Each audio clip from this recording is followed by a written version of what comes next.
দাদা দাদা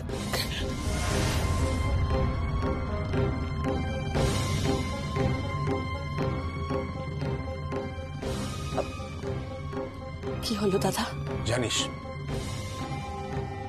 তুই যখন জন্মেছিলি তখন সবাই চেয়েছিল ছেলে হোক, কিন্তু আমি চেয়েছিলাম আমার একটা বোন হোক। ছোট ছিলাম তো, তাই ঠাকুরের কাছে মাথা ঠুকেছিলাম। ঠাকুরকে বলেছিলাম যে আমাকে একটা বোন দিও। আমার তো কোনো বোন নেই।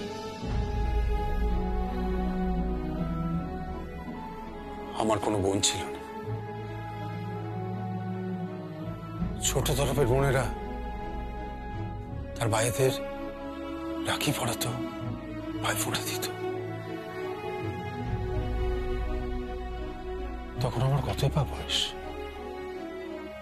14 বা 15। আমি ভাবতাম যে আমার যদি একটা বোন থাকতো তাহলে সেও আমাকে রাখি পড়াতো, ফোঁটা দিত। যার জন্য ঠাকুরের কাছে আমি 5 শিখে মানত চড়িয়েছিলাম। তারপর তুই যখন হলি তখন সবাই বললো যে আমার বোন হয়েছে। আমি খুব খুশি হলাম রে, খুব খুশি হলাম। কিন্তু তখন তো আমার কাছে টাকা ছিল না, আর তাই জীবনে সেই একবারই আমি চুরি করেছিলাম নাকি। বাবার দেরাজ থেকে 5 শিখে চুরি করে ঠাকুরের পায়ে দিয়েছিলাম।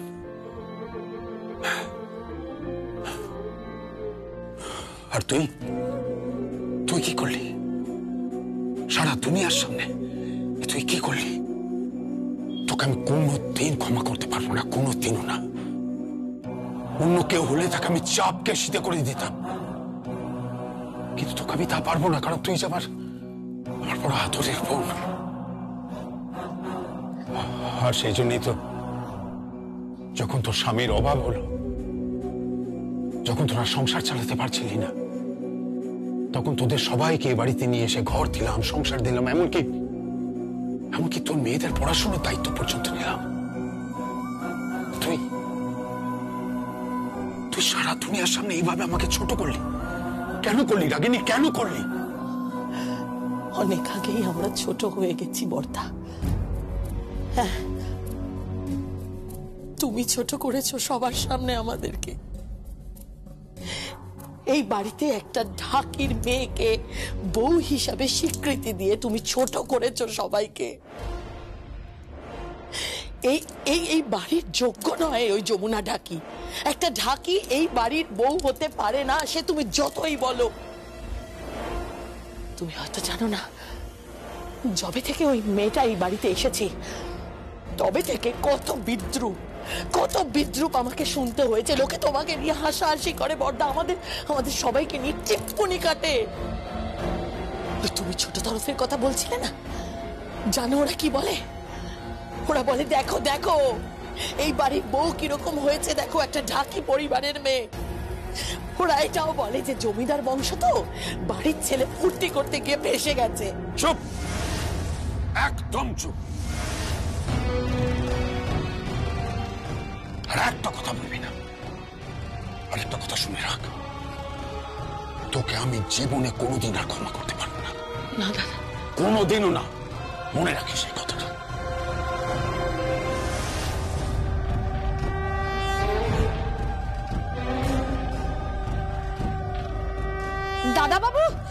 দাদা বাবু,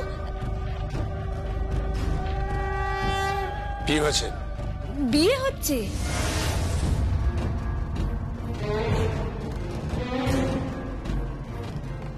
ইস, কি মজা যে হচ্ছে না। দুবার বিয়ে, আর সবাই চিৎকার করে বলছে আসছে বছর আবার হবে, আসছে বছর আবার হবে। শাট আপ, যাও এখান থেকে। বকছেন কেন? বকার কি আছে? আমি তো শুধু আনন্দের খবরটাই দিতে এলাম। যমুনা বৌদি বাড়ি ফিরে এসেছে তো, তাই সবাই খুব খুশি হয়েছে।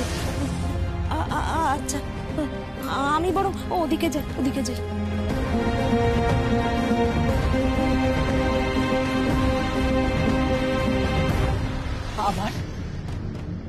আবার 7 পাকে ঘোরানো হচ্ছে বড়দা। তোমাকে ছোট করার জন্য আবার নতুন করে সবার সামনে তোমাকে ছোট করা হলো। তোমাকে তোয়াক্কা করা হলো না বড়দা। ওই মেয়েটা চিৎকার করে সবার সামনে বলছে, দেখুন কেদার রায়, দেখুন আপনি আমার কিছু করতে পারলেন না, দেখুন কেদার রায় আপনি আমার কোনোদিন কিছু করতে পারবেন না। এই বাড়িতে শাসন করব আমি, আমি যমুনা রায়। হ্যাঁ বড়দা,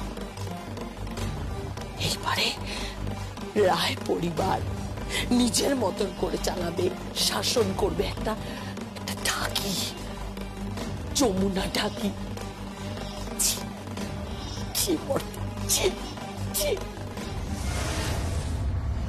ওই মেয়েটা চিৎকার করে সবার সামনে বলছে, দেখুন কেদার রায়, দেখুন আপনি আমার কিছু করতে পারলেন না, দেখুন কেদার রায় আপনি আমার কোনোদিন কিছু করতে পারবেন না। আমার শ্বশুরমশাই দেখুন, যে বাড়ির দরজায় বাড়ির বউ দাঁড়িয়ে ঢাকি হয়ে ঢাক বাজাচ্ছে আর অন্য একটা মেয়ের বরণ হচ্ছে। দেখুন বাবু, টাকা দিন, টাকা ছাড়ুন। আপনার তো অনেক টাকা, অনেক টাকার জোর, আপনার টাকার জোর দেখিয়ে খালাস। আর একটাও কথা নয়। কি করবেন? মারবেন? মারুন না। চুপ কর, চুপ কর তুই। না বাবা, আজ যে চুপ করবো না, আজ আপনাকে শুনতেই হবে।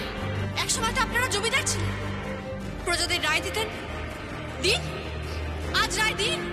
কেদার রায়, দিন রায় আপনার। আপনাকে অপমান করা আমার উদ্দেশ্য নয় বাবা। আপনাকে যে আমি বড্ড ভালোবাসি বাবা। আমার নিজের বাবার সঙ্গে আমি কখনো আপনাকে ফারাক করিনি। আমি যদি কোনো ভুল করি আমায় ক্ষমা করবেন বাবা। আমাকে আমাকে আমার বড় মা যে সম্পত্তিটা রেখে দিয়েছে, সেই সব সম্পত্তি আমি আপনার নামে লিখে দিয়েছি বাবা। ছাড় ছাড় ছাড়, আমার হাতটা ছাড়, এসবের কোনো দরকার নেই। কি করছিস? এই দরকার নেই মানে? হ্যাঁ, বিয়ে যখন হয়েছে তখন বাসরও হবে, ফুলসজ্জা হবে। আরে বাবা, ওসব তো হয়ে গেছে। আরে হয়ে গেছে মানে কি, এসব হবে না? শোনো, তুমি 7 পাকে ঘুরেছো, হ্যাঁ, অগ্নিসাক্ষী হয়েছে, হয়েছে তো, সিঁদুরদান হয়েছে, সবকিছু যখন হয়েছে তাহলে বাসরটাও হবে। আসছে বছর আবার হবে, আসছে বছর আবার হবে, আসছে বছর আবার হবে, আসছে বছর আবার হবে, আসছে বছর আবার হবে, আসছে বছর। আরে কি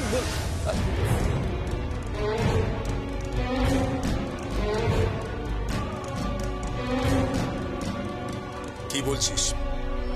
জেঠু, আসছে বছর আবার হবে। আবার কি হবে আসছে বছর? না মানে দাদা, রাগ করবেন না তো? মানে বলছিলাম কি, হ্যাঁ বাবা, আসলে এত ভয় পাওয়ার কি আছে? যমুনা মোদির বাসর হবে, তারপর ফুলসজ্জাও হবে। বন্ধ করো, বন্ধ করো এসব। অনেক হয়েছে, বন্ধ করো এসব। সবকিছুর একটা লিমিট আছে। বাবা, তুমি বাজি হেরে গেছো বলে রাগ দেখিয়ে চলে যাচ্ছ? কি বললি? বাবা বোধহয় বাজি হেরে গেছে বলে রেগে বেরিয়ে যাচ্ছে, তাই না ভাইয়া? হ্যাঁ গীতা, আমারও তাই মনে হচ্ছে, জানিস তো। আর যতই হোক, পুত্রবধূর কাছে হার তো। বাবা, বাবা মেনে নিন না, নিজের লোকের কাছেই তো হেরেছে। হ্যাঁ দাদা, এবার এবার যমুনাকে ডেকে নিন না। হ্যাঁ জেঠু, রাগ করো না, তুমিও চলো না, বাসর হবে, তুমিও গাইবে। Shut up! আমি গাইব? কখনো শুনেছিস যে ছেলের বাসরে বাবা গান গাইছে? আমি তো ছেলে বা বাবা কেউ নই। চুপ করো তুমি, অসভ্য কোথাকার।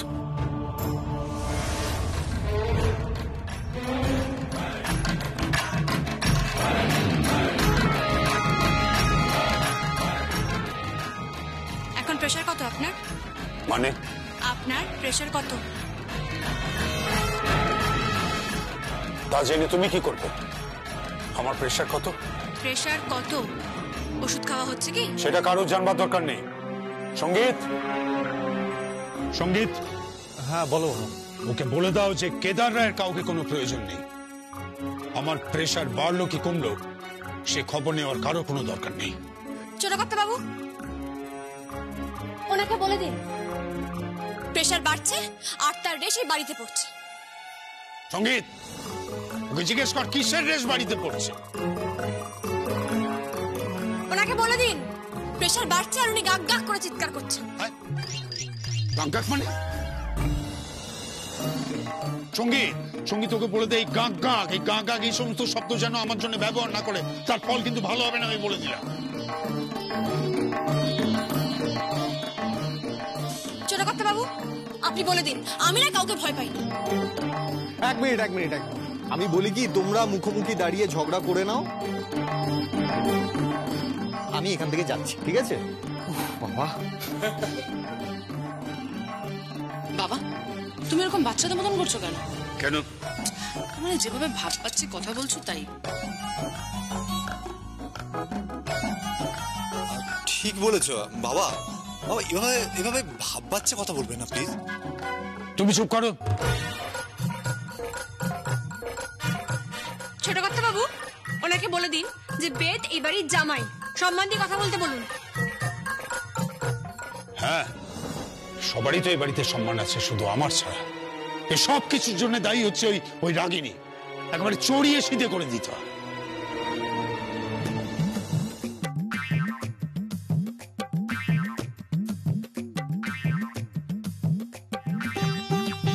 কিরে, লজ্জা করছে? ভাবছিস কোথায় মুখ লুকোবি?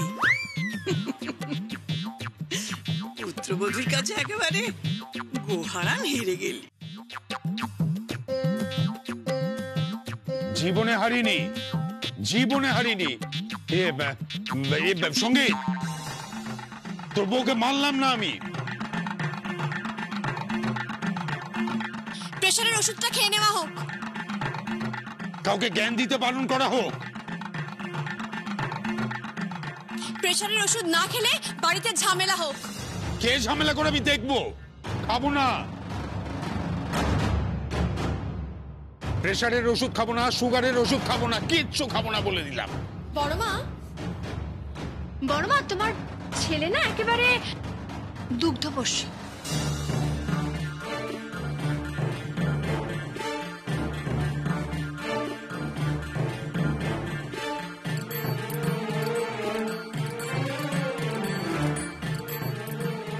দুগ্ধপোষ্য মানে? What do you mean by দুগ্ধপোষ্য?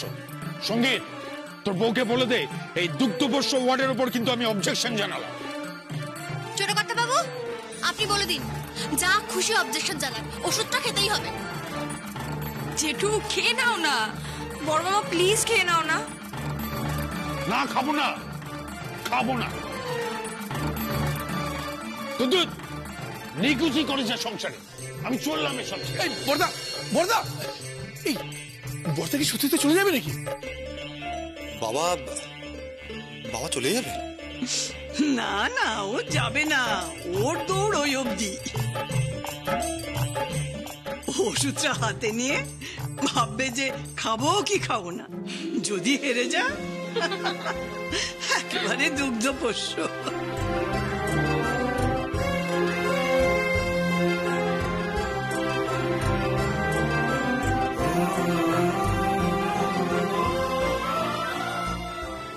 চল।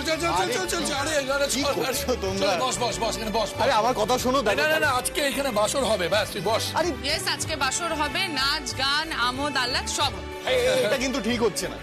বিয়ে ব্যাপারটা অবধি ঠিক ছিল, তারপর মণ্ডপ রেডি ছিল, আমাকে আর যমুনাকে 7 পাকে ঘুরিয়ে দিয়েছো, সেটাও ঠিক ছিল, কিন্তু এসব বাসর টাসর এখন আর ভালো লাগছে না প্লিজ। কেন? প্রেমের জন্য টাইম কম পড়ে যাবে বুঝি?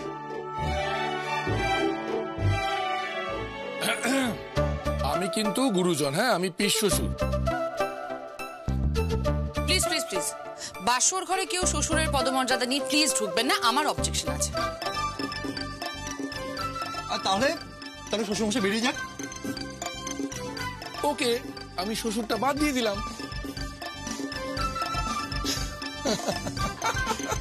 আরে আমার না প্রচন্ড টায়ার্ড লাগছে, আমি একটু রেস্ট নেবো এখন। এই দাঁড়াও, রেস্ট নেবো মানে? রেস্ট নেবে নাকি প্রেম করবে শালাবাবু? অবজেকশন অবজেকশন, এখন এসব প্রেম প্রেম কিচ্ছু হবে না। প্রেম করার জন্য সারাটা জীবন পড়ে আছে। এখন এখন দিদি ভাই তুই যেন কি বলছিলিস? ওই আমোদ আহ্লাদ। হ্যাঁ, আমোদ আহ্লাদ হবে। চলো না একটু হইচই হইলর করি। এই কদিন যা অবস্থা গেছে, উফ, কিন্তু এখন বেশ মজা হচ্ছে বলো। সেকেন্ড বিয়েটা একদম জমে গেছে। না না, ওসব জমে আর দরকার নেই। ন্যাড়া বেলতলায় কতবার যাবে, একবারই যথেষ্ট।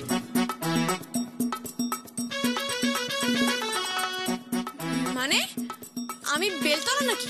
হ্যাঁ, বেলতলা তো বটেই। একই মেয়েকে দুবার বিয়ে করা। কেন, তোর কি দুটো মেয়েকে বিয়ে করার ইচ্ছে ছিল? তবে রে, না না, একদমই না। আজকে শুধুমাত্র ভালোবাসাবাসি আর প্রেম, তারপর আনন্দ আর জমিয়ে খাওয়া। হতভাগাগুলো, এখানে বসে বসে সব আনন্দ করা হচ্ছে না এই বুড়িটাকে বাদ দিয়ে? না না না না, ঠাম শাশুড়ি ঢুকলে চলবে না। শ্বশুর শাশুড়ি নট অ্যালাউড। ঠিক তাই। এসব শ্বশুর শাশুড়ির পোর্টফোলিও নিয়ে যেন এই ঘরে কেউ না ঢোকে। মানে কি? মানে শ্বশুর শাশুড়ি ও বাসর ঘর। ঠিক আছে, আমি ঠাম শাশুড়ি নই, আমি বিন্দু।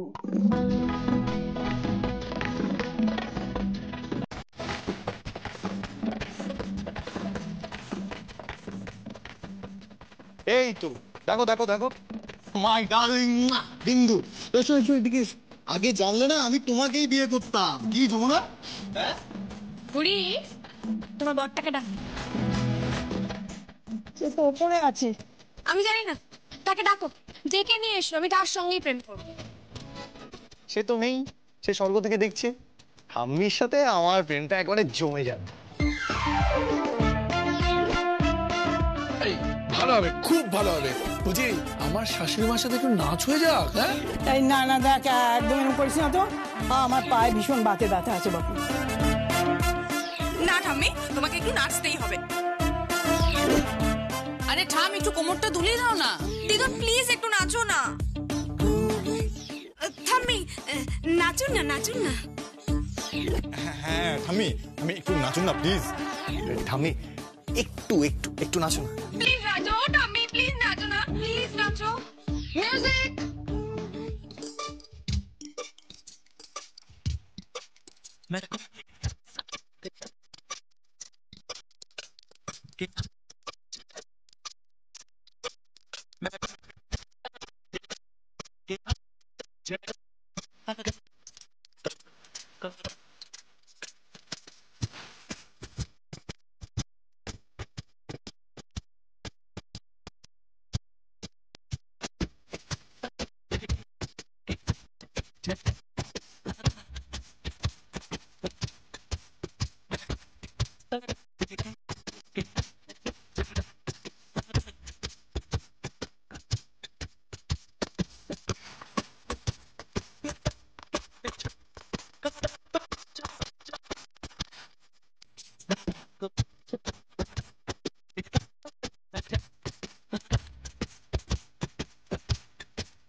হাসছে, হাসাহাসি হচ্ছে, হুল্লোড় হচ্ছে, গান বাজনা হচ্ছে। বুড়ো শ্বশুর ঠেকানে বসে রয়েছে, কারো কোনো খেয়াল নেই। তা থাকবে কেন? আর অনু নিশ্চয়ই ওখানেই রয়েছে। ছায়াটা গেল কোথায়? ছায়া, ছায়া, হ্যাঁ ছায়া, ছায়া। ওই যে তোর শ্বশুর গর্জন করে উঠেছে।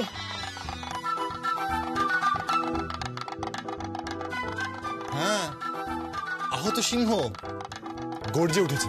এই, তুমি আমার বাবাকে আহত সিংহ বললে কেন? বলবো না, সখীর কাছে ছগল খেয়ে নিয়েছে।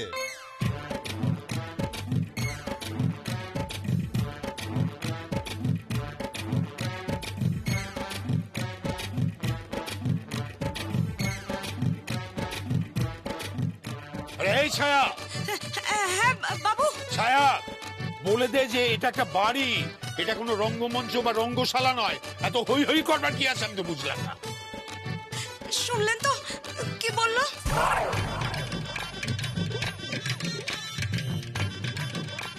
ছায়াদি, ওনাকে বলে দাও এটা কোনো রঙ্গশালা নয়, এটা ওনার পুত্রবধূ আর পুত্রের বাসর ঘর। ওনাকে আমন্ত্রণ জানানো হলো, উনি যেন আসেন, এসে পুত্রকে আর তার পুত্রবধূকে আশীর্বাদ করে যান। ছায়া ওকে সেট আপ বলে দে। আমি? হ্যাঁ তুই বল, আমি বলছি বলে দে। আচ্ছা আচ্ছা বলছি। বাবু বলেন ওই ছাটা। আমার বাবা না একদম বাচ্চা ছেলে হয়ে গেছে। ঠিক তাই, আসতে ইচ্ছে করছে অথচ আসতে পারছে না। হ্যাঁ, খুব মজলিসি মানুষ তো, এখানে থাকতে পারছে না, ওই ঘরে বসে বসেই ফুসছে। কি হলো কি, কথা কানে যাচ্ছে না নাকি? হ্যাঁ বাবু। আরে শাট আপ বলেছিস? হ্যাঁ বাবু। ঠিক আছে ঠিক আছে। তা হ্যাঁ, তোর ওই কর্তামা কোথায় গেল? কর্তামা তো রান্না করছেন, সবার খাবার ব্যবস্থা করছেন। হ্যাঁ সে তো বুঝতেই পারছি, গান বাজনা হুল্লোড় হচ্ছে, কিন্তু আমি এখনো খাইনি। খাইনি? বাবা এখনো খাননি, খুব বাজে ব্যাপার হয়ে যাচ্ছে এটা, আমি এক্ষুনি আসছি।